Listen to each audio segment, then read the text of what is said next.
Ya estamos aquí, ya estamos además con quienes nos acompañan cada lunes, con José Luis Moreno, economista. ¿Qué tal, José Luis? ¿Cómo está? Muy bien, encantado de acompañarte. Una noche más. Bueno, con Sergio Bravezo. ¿Qué tal? ¿Cómo está?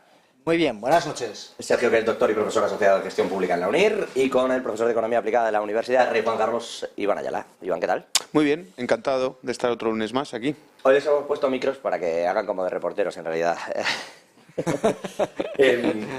Yéndonos a los temas, entrando ya directamente en materia y casi a bocajarro. Enseñaba yo el gráfico de China, el consumo no termina de dispararse, el crecimiento tampoco, las dificultades de las condiciones financieras que hay en el resto del mundo, de exportación, de crecimiento, etcétera, etcétera, esperaban a China a la salida del COVID y no parece llegar. No sé cómo lo estáis viendo vosotros esto. Bueno, por dar un par de datos.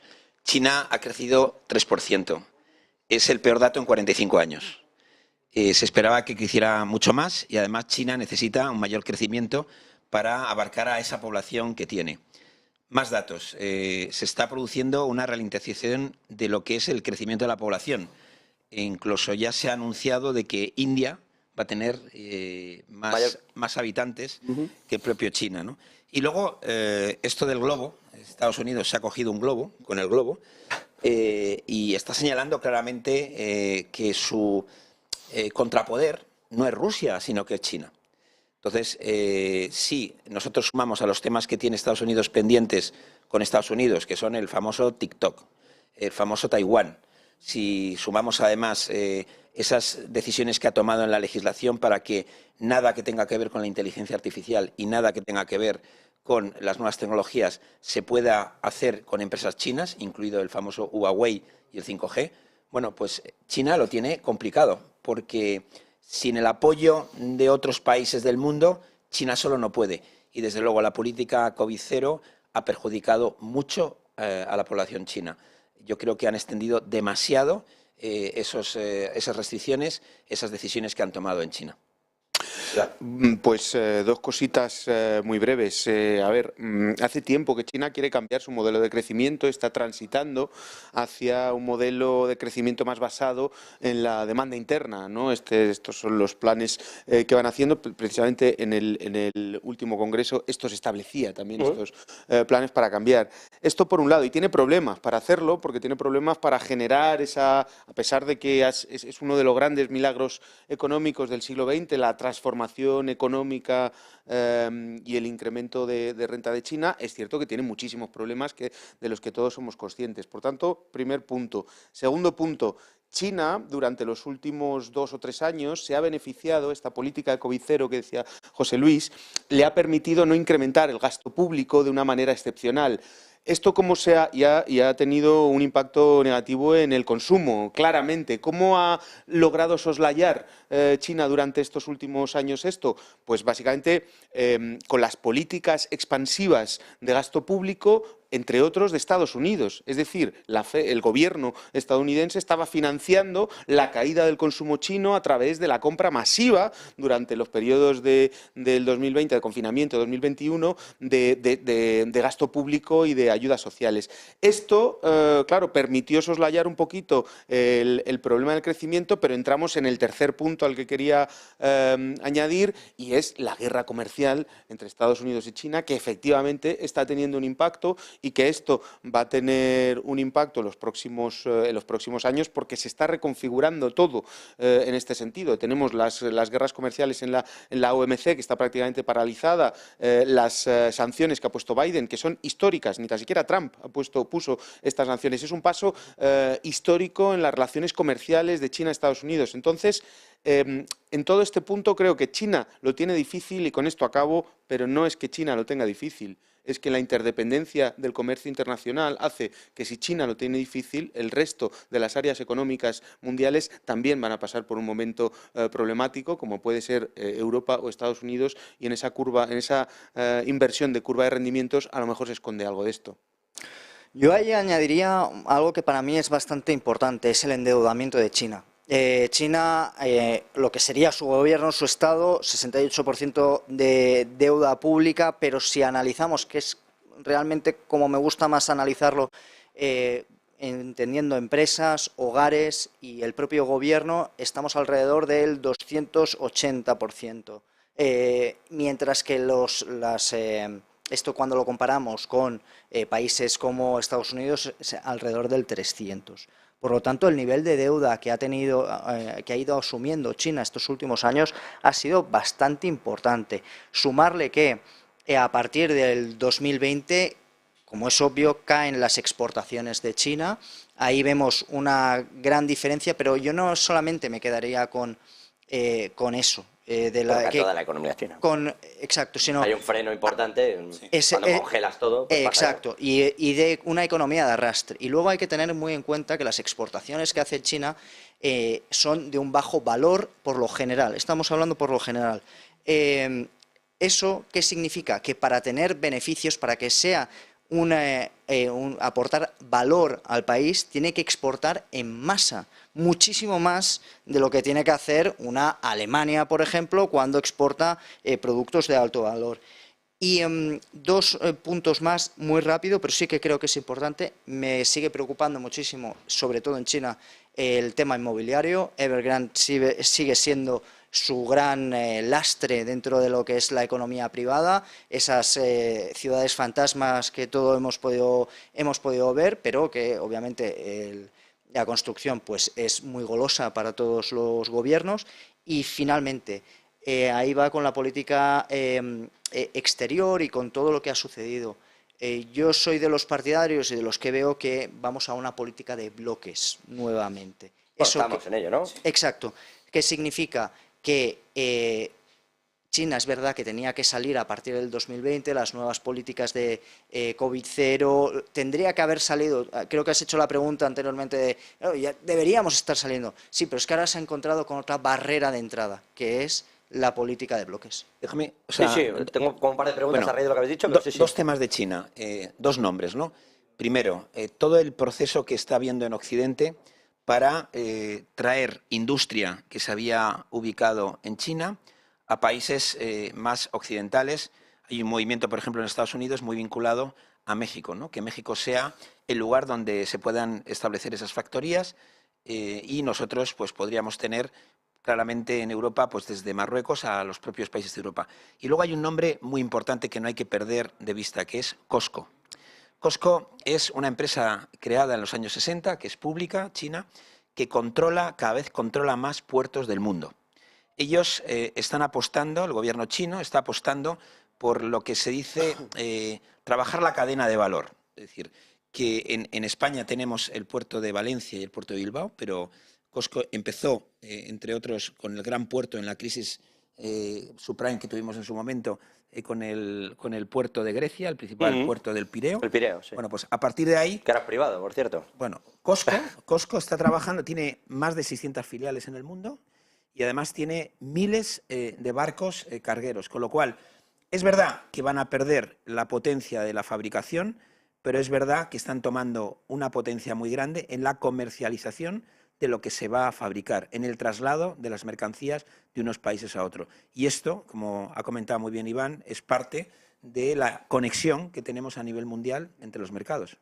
Al hilo de lo que decía Iván, y aprovecho para que recojas, habéis dejado como varias cosas sueltas. La primera, que Estados Unidos efectivamente le estaba un poco haciendo esa jugarreta de, oye, corto todo lo que yo te daba, se acabó, e incluso me traigo empresas. Quiero decir, ha obligado, por ejemplo, a Hyundai a abrir una fábrica en Atlanta, en Georgia, aunque ya tenía otra, Kia igual en Atlanta, para poder mantener eso, ¿no? Los bonos que les daba. Ocurre también con varias empresas europeas que probablemente caben allí, etcétera, etcétera. ¿Y se están jugando en Latinoamérica? Quiero decir, hoy veíamos otro globo que dicen que solo tiene fines civiles también, sobrevolando distintos estados en América Latina. Vemos a Estados Unidos intentando hacer muchas migas con México, insisto, le permite tener esa Inflation Reduction Act y le permite que lo que hay allí cuente igual y esté bonificado igual que lo que hay en Estados Unidos. Le pide mano de obra, le ayuda con las políticas sociales. Esta cumbre que tuvieron a tres, claro. Andrés Manuel López Obrador, Biden y Trudeau de Canadá, en fin, le va ayudando, se intenta lanzar más abajo. O sea, China tiene un problema. ¿La India no es un verdadero socio comercial de China y tiene que irse a Latinoamérica? Yo creo que efectivamente tiene que explorar vías comerciales. Ahí viene, entre otras cosas,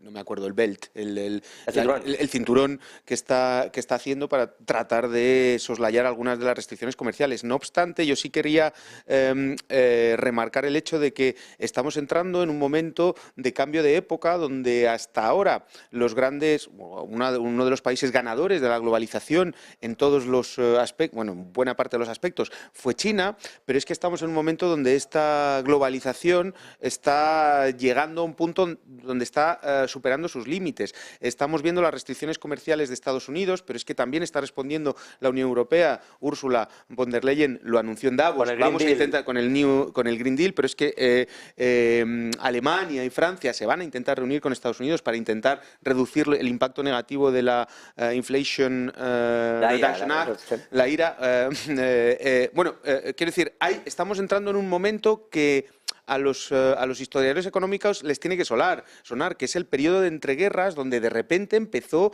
a nacer un proteccionismo comercial que llevó a una Segunda Guerra Mundial por ciertos motivos. Evidentemente no vamos a llegar a una tercera, o no lo sé, pero lo que sí quiero remarcar es que esto tiene consecuencias negativas en general. No es una cuestión que tenga que ver con China exclusivamente. Lo que pasa en China tiene un efecto mundial, pero las restricciones comerciales están avanzando en todos los sentidos y esto tiene un impacto negativo para todos los países y concretamente para, evidentemente, las rentas más bajas de esos países, ¿no? Y China, en esta restricción comercial es probablemente, o en este cambio de época, en este cambio de la globalización, de paradigma, es probable que pueda tener grandes bazas que perder, ¿no?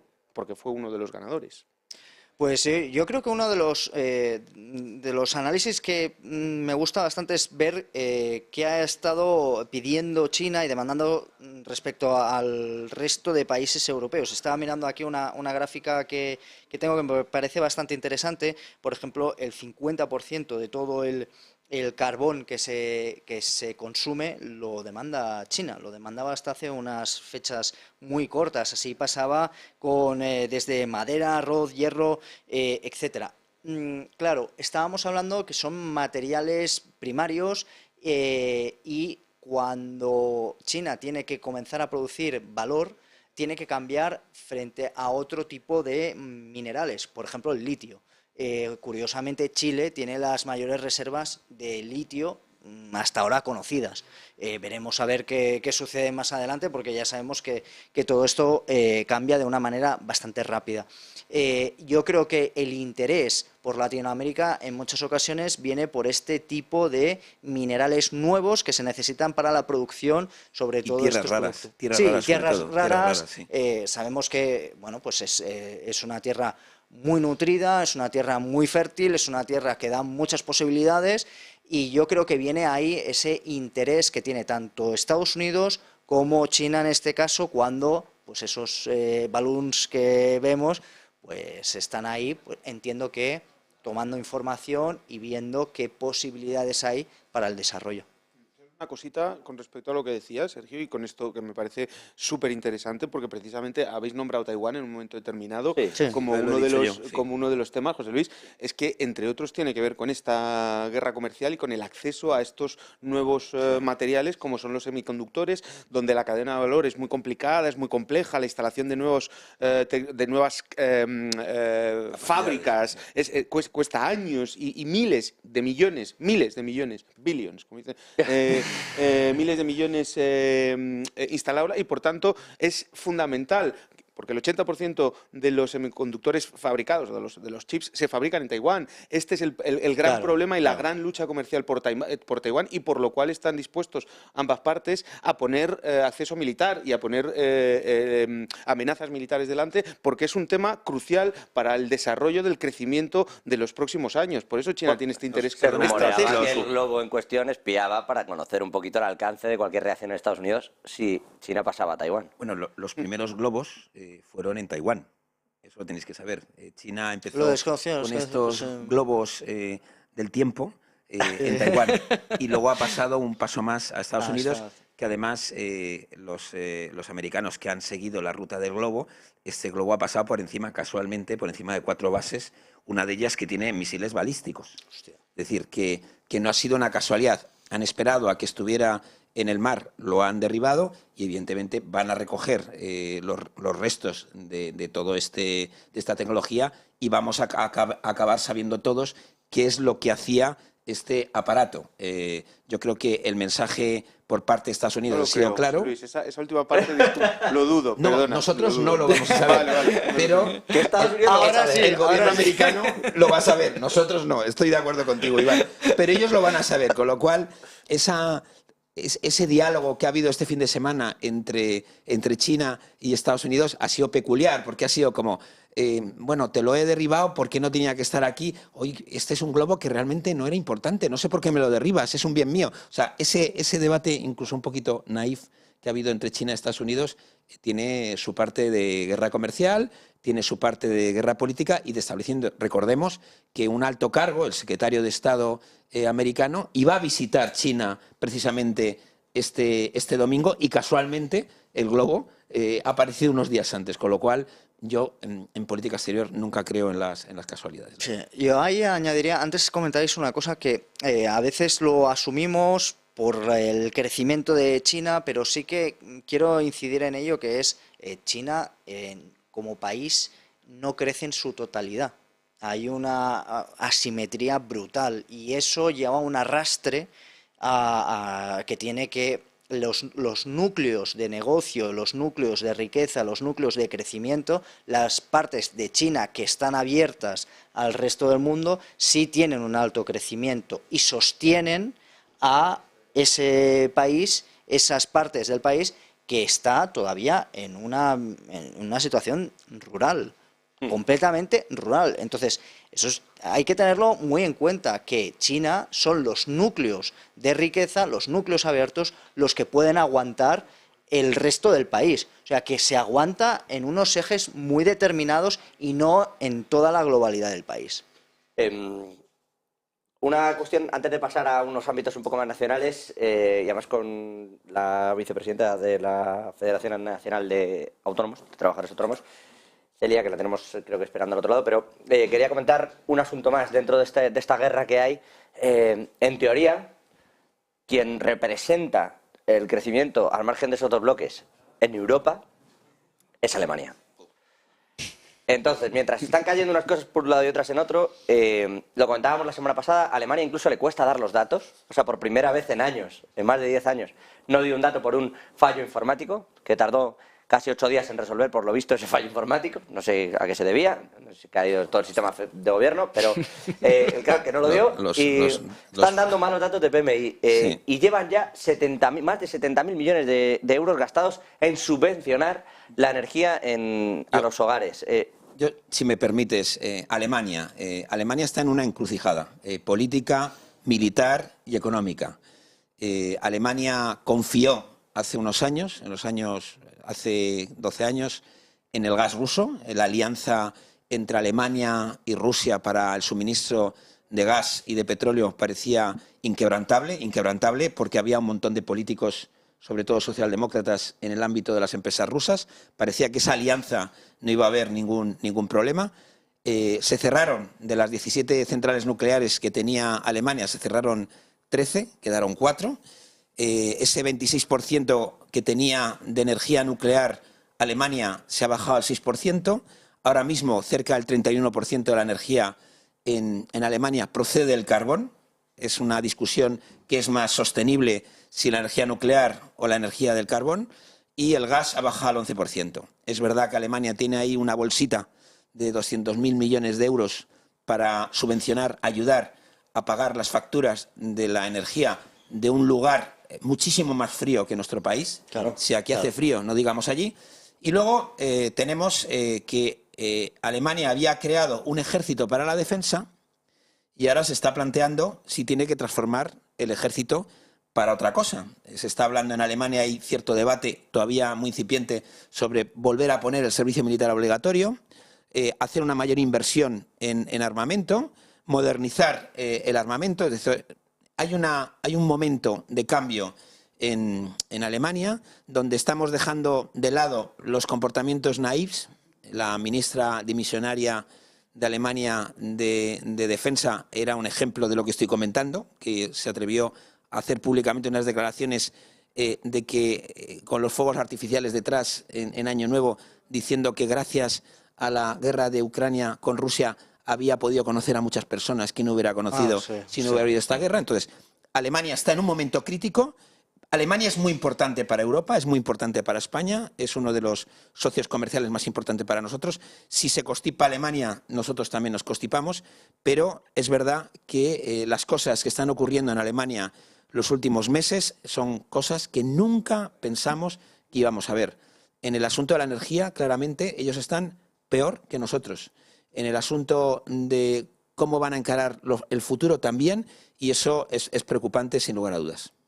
Sí, hombre, y una de las cosas que veo, el error de Alemania es, si estamos de acuerdo con el mix energético, tiene que ser un mix, no puede ser un mix de determinadas energías. Y primero, hay que tener claro que, número uno, hay que diversificar las fuentes de energía, y dos, hay que diversificar los proveedores de esas energías para tener, uno, una cosa que es un precio bajo energético, y dos, tener una previsión de ese coste. Lo que no podemos hacer, y sobre todo el segundo punto, es esencial para poder tener una economía previsible. Es que lo más importante en la economía es que sea previsible y sepamos trabajar con unos datos que sean fiables. Eso nos lo da unas negociaciones, unos mix energéticos que son la base y el fundamento para poder tener una economía medianamente moderna. Sí, bueno, con respecto a lo que comentabas tú, José, es decir, ya ha gastado 96.000 millones de euros. Ya yo más de 70, pero sí, casi 100. Sí, la mitad de lo que tenía. Van a pagar la factura eléctrica a los hogares con una factura media, supone unos 5.000 millones de euros. Van a implementar un tope al precio del gas que probablemente les cueste a finales del invierno, ¿no? Que probablemente les cueste otros 96.000 millones de euros, es la estimación que está haciendo el gobierno. ¿Hace bien Alemania en hacer eso? Bueno, ¿hay alguna opción para no hacer eso? Es la cuestión. ¿Alemania tiene alguna opción para no estar luchando contra lo único que puedes luchar con la inflación, que son los efectos que tiene en términos energéticos? Es que yo creo que es que no se puede hacer otra cosa. Es que contra la inflación hay, si haces eso, enfadas mucho al Banco Central Europeo, que te dice que tu política fiscal con esto de las ayudas no le ayuda a bajar la inflación. Bueno, al Banco Central Europeo no lo sé, porque es cierto que anclar las expectativas mediante gasto público, mitigando los efectos del incremento de la inflación, hace que se prevengan los efectos de segunda vuelta. Es decir, que los trabajadores tengan menos necesidad de pedir incrementos salariales y, por tanto, por eso en España, entre otras cosas, nos están viendo estos efectos de segunda vuelta con peticiones salariales elevadas. Ahora hablamos de España. Estamos en ello. Ahora hablamos de España. Hombre, bueno, pero bueno, lo que quería simplemente decir es que yo creo que en Alemania sí es cierto que estamos viviendo una contradicción que vamos a vivir todos los países, y es que tenemos un problema. Por un lado, necesitamos subvencionar o gastar, digamos, por esta guerra, que no la hemos elegido ni está en los intereses de Europa, pero es la que hay, por tanto, necesitamos gastar para mitigar los efectos de la inflación. Por otro lado, necesitamos combinar eso con la lucha contra el cambio climático. No podemos subvencionar el consumo de combustibles fósiles, que es lo que estamos haciendo mediante este tipo de ayudas.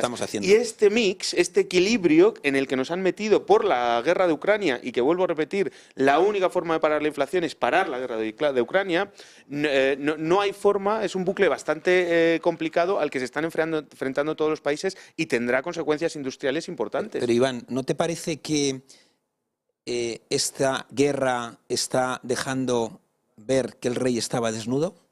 Es decir, que el haber apostado por algunas energías que nos hacían depender tanto de países complejos, vamos a utilizar la palabra complejo, nos ha dejado desnudos, por no decir en pelotas. Es decir, porque ¿hay algún país Alemania de repente, que había tomado la decisión, un gobierno conservador como el de Angela Merkel, de cerrar 13 centrales nucleares de las 17 que tenía y dejar de tener 26% de energía nuclear a un 6% actual, lo está sustituyendo por carbón, en algunos casos carbón de muy mala calidad, muy contaminante, mucho más contaminante que la energía nuclear, ¿no crees que esto que ha ocurrido por la guerra, lo que nos está diciendo es que, independientemente de la guerra, cuando terminemos con la guerra, tenemos que tener, como bien ha dicho Sergio, un mix que no nos haga depender de una única fuente de energía, que en este caso era el gas y el petróleo, y si le ponemos el apellido es peor,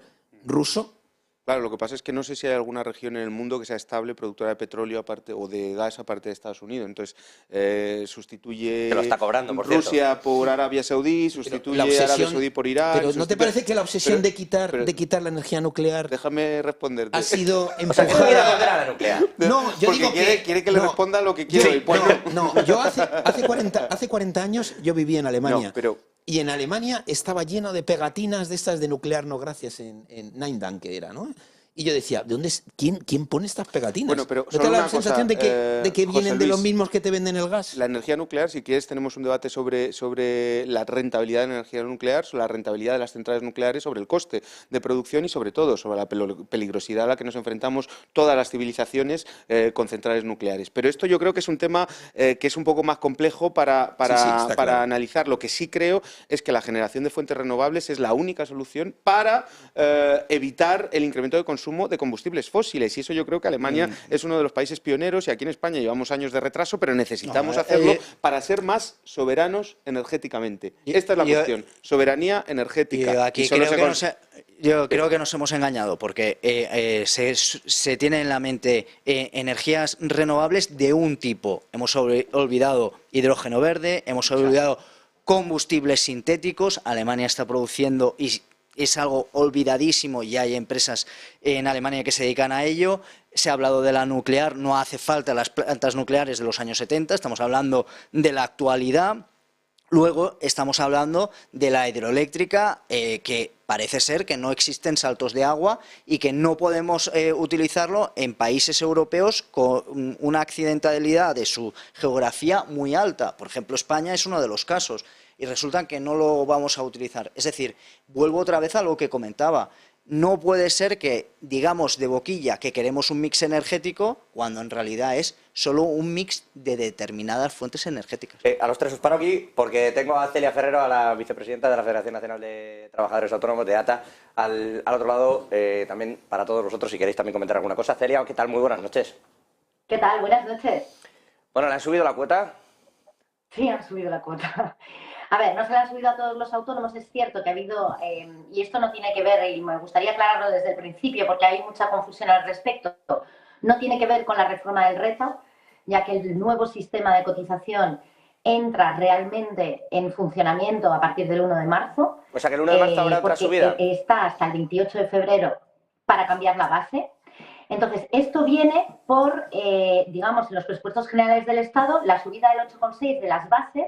Todos aquellos autónomos que tenían actualización automática, es decir, que en el momento del alta pusieron un cheque en esa casilla, pues lo que hace es que se ha actualizado su base con un incremento del 8,6. Pero es que además, como está el MEI, es decir, el mecanismo de equidad intergeneracional, se ha subido el tipo, es decir, el tipo que se aplica a la base para que salga la cuota, para calcular la cuota, estaba en el 30,6 y ahora por el MEI, que es un 0,6 más, está en el 31,2. Con lo cual hay autónomos que han visto subida su base y también su tipo.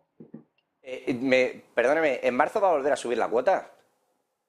No, a ver, en marzo lo que pasa es que entra el nuevo sistema en el cual será en función de los rendimientos. Para un 25% de los autónomos sí habría una subida de cuotas siempre y cuando prefieran subírsela ahora o esperar a la regularización, o quizás subírsela en los meses siguientes. Como sabéis, ahora se va a poder cambiar la base cada 2 meses, con lo cual se puede ir jugando, vamos a decirlo así, y tener estrategias de cotización para que al final del año y del ejercicio tengamos un promedio de cotización que más o menos se acople a nuestros rendimientos, y por tanto en la regularización que se hará tras la renta en 2024, posiblemente entre octubre o noviembre, si se ha cotizado de menos, es decir, si no se ha estado en su tramo de rendimientos, pues habrá que aportar, es decir, habrá que pagar, y para aquellos que han cotizado de más, pues la Seguridad Social les devolverá. Esto, le hago una doble pregunta, una un poco en broma, pero en serio también. Quiero decir, ¿se puede ser autónomo sin tener un gestor contratado? Y luego ya la otra... Yo creo que ahora mismo no. Y la otra... Y por eso Y por eso es una de las cosas que estamos también trabajando con el propio Consejo General de Gestores y también de Asesores Fiscales, de la necesidad de que sean, por favor, que sean gestores y profesionales colegiados que tengan seguro de responsabilidad civil, porque esto cada vez se complica más y los errores, digamos, que pueden conllevar grandes consecuencias. Ya muchos errores llevaban grandes consecuencias, pero lo que estamos viendo es que efectivamente este sistema es complejo y sobre todo en los primeros años, hasta que estén los autónomos acostumbrados y los gestores, los colaboradores sociales acostumbrados a este nuevo sistema que va a requerir estar pendiente precisamente de mantenerse en el tramo independientemente de que vayamos variando la cotización, pues yo creo que es muy importante que nos acompañe un buen profesional. Claro, y le iba a decir, Celia, en este sentido, todo eso tiene un coste. ¿Usted cree que estos cambios que están sufriendo y que además en los últimos años están siendo bastantes, como bien comenta, hacen imposible o dificultan mucho la gestión de el voy a ser autónomo, quiero lanzarme por aquí? Y dos, ¿le acercan más al autónomo a tener una serie de derechos vía cotización como tiene un trabajador por cuenta ajena? A ver, con respecto a la primera pregunta, sí, uno de los grandes problemas yo creo es que al final la figura del colaborador tercero, que es muy importante porque sí que vas a estar pendiente, etcétera, cada vez es más relevante y cada vez va a tener más trabajo. Eso aumenta también el coste, porque es evidente que ya no se trata simplemente de rellenar unos modelos, sino que tiene que haber una estrategia de cotización detrás, ¿no? En función de un poco la facturación y hacer un seguimiento más próximo, ¿no? Del autónomo, no solo cada trimestre. Pero no solo estamos hablando de cotización a la seguridad social. En los próximos meses, pues seguramente veamos reformas fiscales, cambios, etcétera, que también harán pues que esas novedades, hoy en día es uno de los grandes problemas, ¿no? Que los colaboradores terceros, pues hay veces que no llegan a actualizarse, porque es evidente que hay tantos cambios en las normas de forma continua que es muy difícil estar al día, ¿no? Sí, totalmente. Incluso, digamos que la propia Tesorería General de la Seguridad Social comete errores y lo hemos visto con la tarifa plana. Es decir, es complejo para todos, incluso para la propia administración. Lo que sí que estamos pidiendo es que se ayude a los autónomos para que puedan hacer frente al aumento de costes de sus colaboradores sociales. Porque si a mí cada vez me pones más trabas y más burocracia, pues tendrás también que de alguna forma pensar en que esos costes no son solo que voy a cotizar más en algunos casos, sino que también voy a tener que pagar más a mi gestor porque va a tener que hacer más trabajo, ¿no? Entonces, yo creo que eso no se suele tener en cuenta en las normas y cada vez vemos que es algo más necesario. Es decir, que haya ayudas directamente para el gestor, porque, entre otras cosas, lo que no puede hacer es que estén trabajando mucho más de lo que trabajan antes, pero al mismo precio. Y los autónomos, dado el nivel de facturación que tienen, digamos que no es solo la cuota, no es solo una subida tributaria en otros aspectos, sino que también hay estos costes indirectos que generalmente no se tienen en cuenta a la hora de legislar. En cuanto a la segunda pregunta... ¿Les acercan más a las cotizaciones de un trabajador por cuenta ajena o no? Sí, hombre, es evidente que si hay un incremento de bases, que es sobre las cuales se calculan las prestaciones y las pensiones futuras, pues sí que habrá una aproximación en cuantía. Hay que tener en cuenta que hasta ahora había una diferencia de hasta un 40% en prestaciones y pensión del autónomo con respecto al asalariado. Esto no quiere decir que no hubiese la misma protección desde el punto de vista nominal. En España somos el país europeo, quitando los países nórdicos, que allí la protección es universal y no está tan vinculado al trabajo, sino que está más bien vinculado a la fiscalidad. En España lo que tenemos es que prácticamente el autónomo tiene los mismos derechos nominales que el autónomo y las mismas prestaciones, pero nominales. Es decir, ¿cuál era el problema hasta ahora? Que la mayoría de los autónomos cotizaba por la base mínima y al cotizar por la base mínima la cuantía de esas prestaciones o de la pensión futura era pues eso, entre un 38 y un 40% inferior a la de los asalariados. Y esto con este sistema pues se supone que va a corregirse, ¿no? Vamos a verlo. Celia, tengo por aquí a algunos invitados. José Luis Moreno, economista, le quería también hacer una pregunta, si le permite. ¿Qué tal, Celia? Muy buenas noches. ¿Qué tal? ¿Cómo estás? Te quería hacer dos preguntas. La primera, lo has dicho, ¿no? ¿Qué es lo que ha ocurrido con el error de la Seguridad Social con respecto al tema de la tarifa plana? Si ha sido un error parecido al que se ha cometido con los trenes de Asturias y Santander, que se pide perdón y no pasa nada. Alguien va a dimitir porque desde luego el impacto económico sobre los autónomos es mucho mayor que esos 250 millones que ha supuesto a las arcas públicas, va a suponer lo de los trenecitos de Asturias y Cantabria. Y segunda pregunta, ¿por qué le cuesta tanto al Ministerio entender la diferencia entre facturación y cobro de las facturas? ¿Por qué le cuesta tanto? Pues porque, voy a empezar por la última, porque nadie ha tenido una empresa ni ha sido autónomo en su vida. Eso es. Es decir, en la administración básicamente lo que nos encontramos es gente que, no, como digo yo, no toca suelo, ¿no? Y ese es uno de los grandes problemas y es a lo que nos dedicamos desde ATA, a explicar una y otra vez lo que es un autónomo y cómo es su actividad y cómo se desenvuelve en su actividad. Y no entienden, o sea, las diferencias, bueno, las confusiones que existían entre rendimientos netos. Quiero decir, y además nos dimos cuenta de la gran desconexión que había entre dos instituciones que son clave, ¿no? La Seguridad Social y la Agencia Tributaria, que con este sistema van a tener que comunicarse. Veremos si no hay más errores por parte de la Administración, porque esto va a ser un hito histórico. Es decir, el cruce de datos entre la Agencia Tributaria y la Seguridad Social, en cuanto a establecer un sistema de recaudación en seguridad social y cotizaciones sociales, esto es una gran novedad. No veo, visto lo que ha pasado ahora en enero, no veo que estén preparados para ello.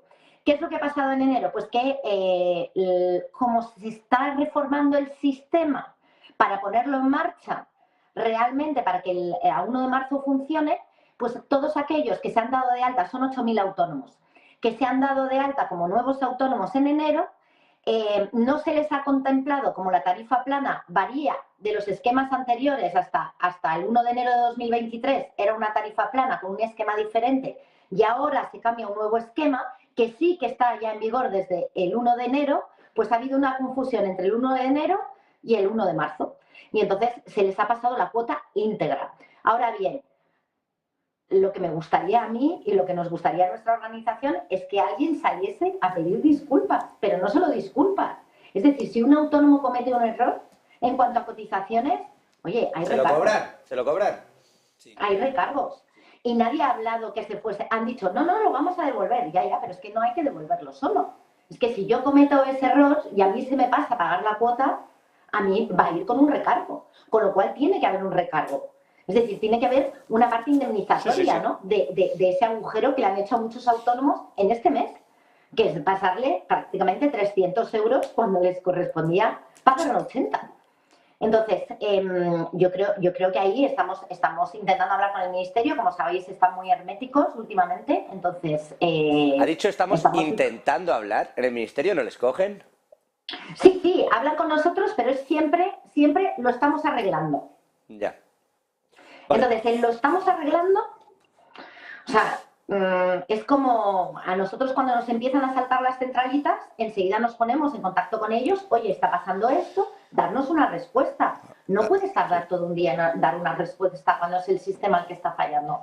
Entonces, es un problema, yo creo que hay bastante saturación. No digo que no sea, a lo mejor por falta de personal, etcétera. Yo ahí no me meto y posiblemente sea parte de eso, de que se están produciendo muchísimas reformas de gran calado dentro de lo que es las cotizaciones y las órdenes de cotización con grandes modificaciones y que el sistema informático no sigue. Pero bueno, independientemente de eso, hombre, si nos están diciendo a los autónomos, a las empresas que nos digitalicemos, que innovemos, no tiene sentido que la administración cometa esos errores cuando se trata de un sistema, ¿no? De un sistema que debería estar digitalizado ya. Bueno, no tiene sentido, pero es sorprendente, ¿no? Que tampoco estén, por ejemplo, el SEPE relacionado con los servicios autonómicos de empleo, ni los servicios autonómicos con los municipales. ¿No? Que no sabemos. No, pero que la administración no se comunica. La administración no se comunica. Lo que pasa es... Al final no se produce ese cruce de datos y no hay interoperabilidad entre las bases de datos de las administraciones y yo creo que eso es uno de los graves errores. Y además, muchos pensan, hay gente que piensa que eso podría ser, le tendrían miedo, ¿no? a un cruce.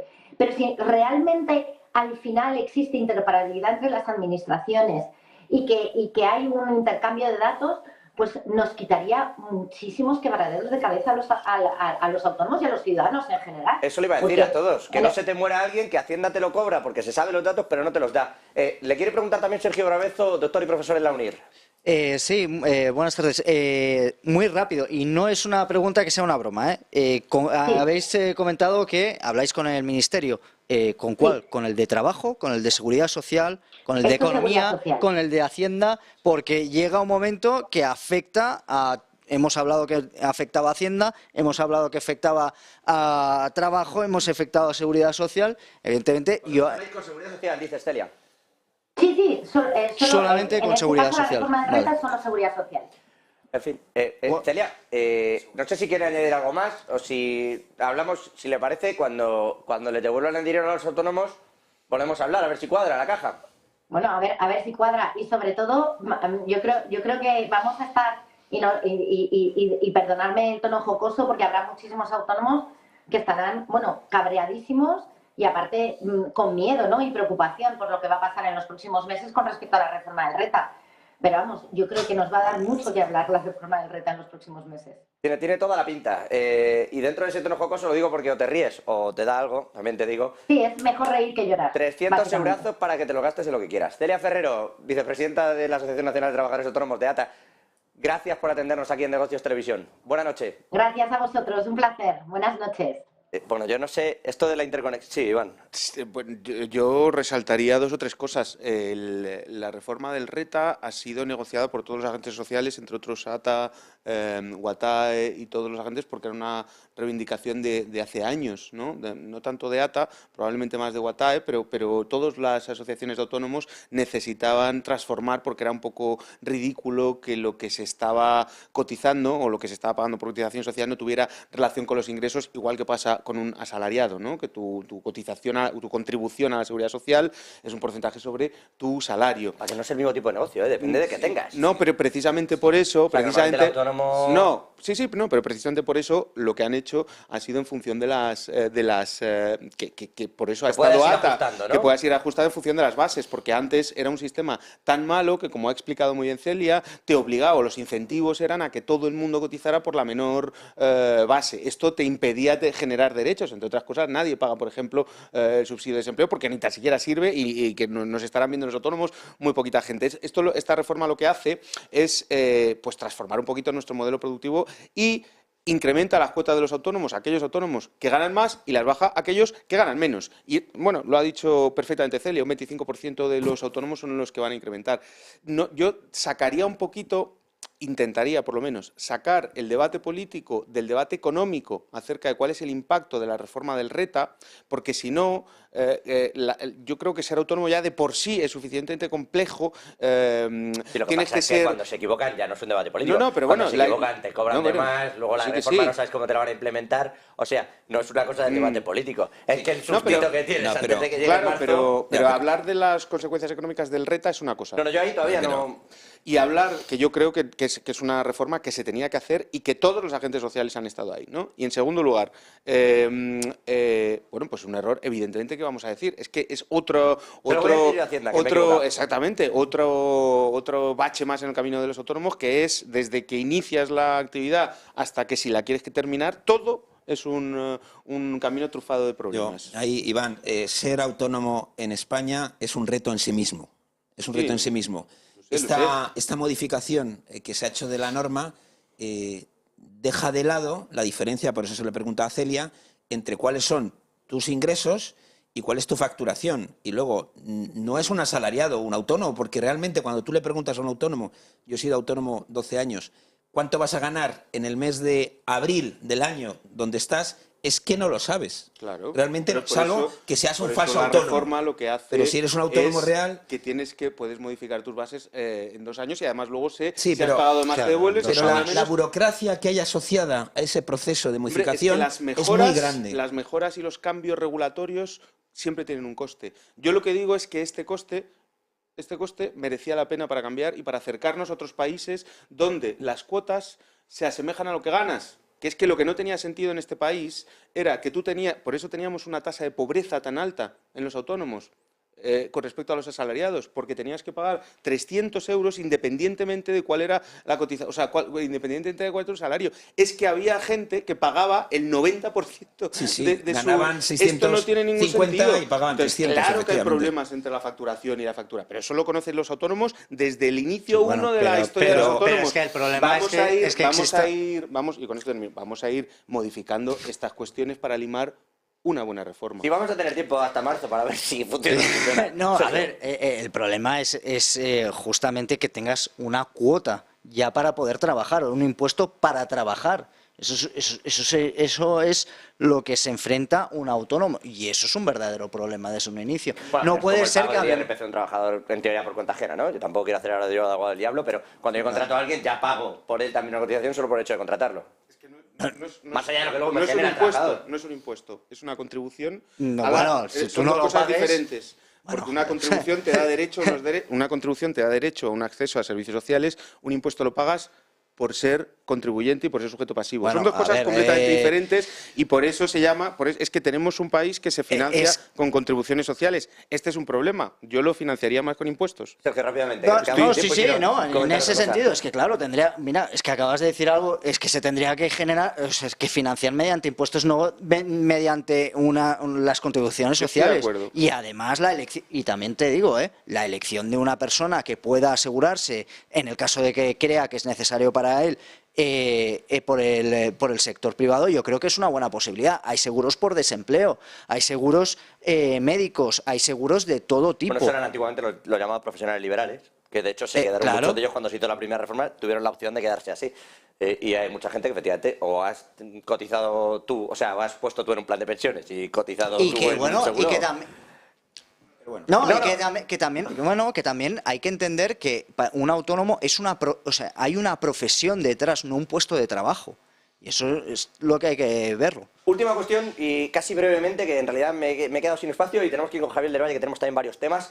Está la gente haciendo cola por las letras del Tesoro. Están los bancos sin remunerar y hemos llamado para entrar, ¿no? Para poder coger letras tienes que pedir cita previa en el Banco de España y ya no hay hasta finales de marzo. Pero vamos a ir por partes. Como decía Jack el Destripador, vamos a ir por partes. Primero, en España los bancos no están pagando intereses a los depósitos. Y CaixaBank habla de que va a poner entre un 1 y un 2. Sí, pero eso es lo que paga la diferencia. Está la letra en el 2,9. Al 3, eso es. Pero a 12 meses, Punto primero. Ese es un buen... Segundo. No sé qué hacemos aquí. Bueno, con una inflación subyacente del 6 y pico, 7. Al final estás perdiendo un 3%. Lo digo también para que la gente no se ponga nerviosa. Segundo. Bueno, pero es que si no estás perdiendo, claro, es que estás las colas que se han producido en el Banco de España, muchas de ellas son porque la página web del Tesoro durante 3 días ha estado sin funcionar. Primero, porque se estaba adaptando a la nueva situación, es decir, solamente este mes se están vendiendo más letras que todo el año anterior. Y segundo, hay muchas personas mayores, porque cuando uno ve esas colas y ve gente mayor, que no se maneja bien con la tecnología. Pero es que es verdad que no ha funcionado la tecnología. Lo que ya tiene, digamos, bemoles, es que tengas que pedir cita previa para comprar letras del Tesoro. Y no hay hasta finales de marzo, insisto. O sea, o daos prisa o cambian los tipos. Y luego la imagen que estamos dando, desde luego algunos corresponsales extranjeros que nos ven haciendo colas ahí, es como si se acabase el mundo. Bueno, mira, han salido varios artículos en Bloomberg que reflejan bastante bien qué es lo que está pasando. Los bancos están forrando, es lo que está pasando. Perdona, aquí hay 4... No. ¿Qué manía tenéis con los bancos?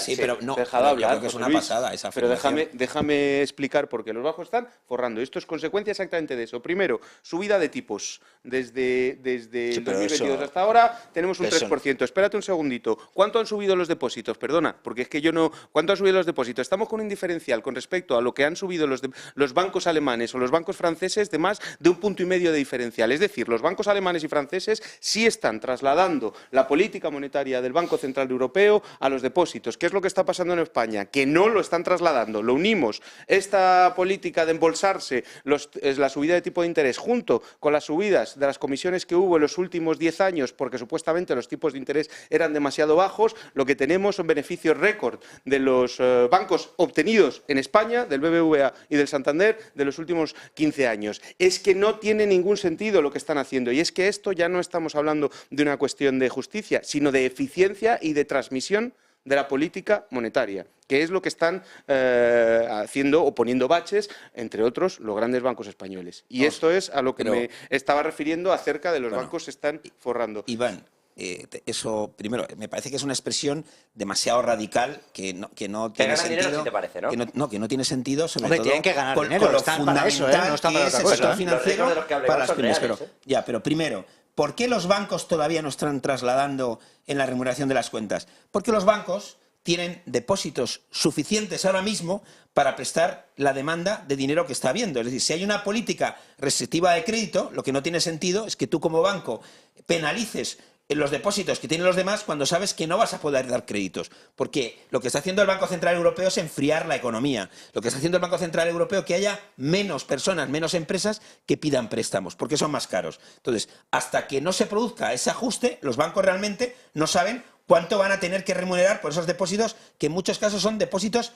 indeseables. Recordar que hace unos meses no solamente no te remuneraban, sino que a los bancos esos que dices tú que se están forrando, les están cobrando por tener depositado ese dinero en instituciones como el Banco Central, etcétera. Es decir, estábamos en un mercado dopado con reglas distintas y ahora se está normalizando. Los bancos, las próximas semanas, seguramente empezarán a poner esos tipos de interés. Punto primero. Segundo, cuando hablamos del beneficio de los bancos en España, nunca separamos qué parte de ese beneficio tiene que ver con el negocio que tiene en España, con el negocio que tiene en el mundo. El banco aseguran que no cubre el coste de capital. Que no, Claro. Pero Iván no se fía de lo que dicen los bancos, me parece bien, pero los servicios financieros yo lo que de me los fío bancos son de la cuenta de resultados de la obtención de beneficios en España de los bancos y del incremento del 150% de la obtención de beneficios del 2022, durante 2022 del banco del BBVA, del Banco Santander y del 8,4 del BBVA. Estos son 1.800 millones para el BBVA, 1.500 para el ¿se los Santander. vas a quitar con impuestos? Si habéis puesto un impuesto a los bancos para quitarle A ver, a los que Luis, han ganado. El gobierno. Es que no, pero es que Pero no vamos a mezclar cuestiones. Yo estaba hablando de por qué estamos hablando de por qué había estas colas. Estas colas hay porque los depósitos, hay un diferencial de remuneración entre depósitos y letras. Yo lo que estaba explicando es por qué hay este diferencial y cuáles son las consecuencias económicas. Ahí a decir que los claro, bancos están forrando, creo que no tiene sentido. Ese es el tema. Pero Iván, es no ver la trazabilidad de lo que ha ido pasando estos últimos años. Unos intereses negativos que no hay manera matemática de explicar que existan unos intereses negativos, es imposible porque no tiene, o sea, es que estás diciendo precios futuros entre precios pasados, resulta que si haces el cálculo, resultaría que no avanzas en el tiempo, sino que vas para atrás. Eso es lo que estás diciendo con unos intereses negativos. O sea, no tiene ningún tipo de sentido. Haces un daño terrible a la inversión.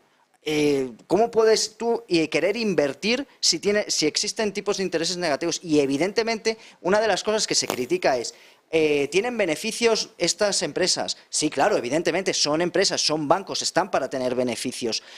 Luego, también, los accionistas, oye, el máximo accionista tiene un 3%. Y el resto son privados. Y ese dinero va a parar a la gente que tiene sus ahorros.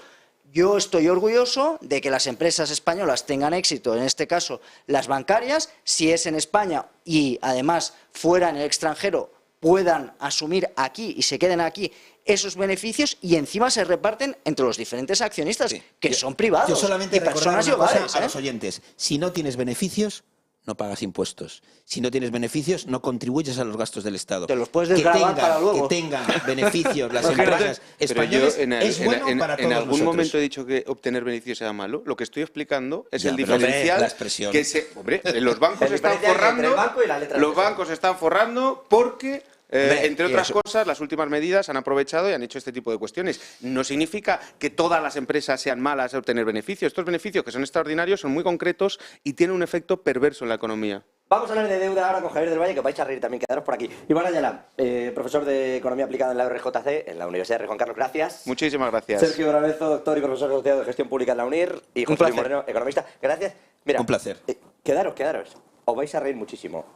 Resulta que la deuda pública en Estados Unidos la deuda de crédito, no la deuda del propio gobierno, sino la deuda que están adquiriendo vía tarjetas de crédito de los estadounidenses, está en niveles récord y la gente, Javier del Valle, buenas noches de nuevo, niveles récord con las tarjetas de crédito, pero la gente que gana más de $100.000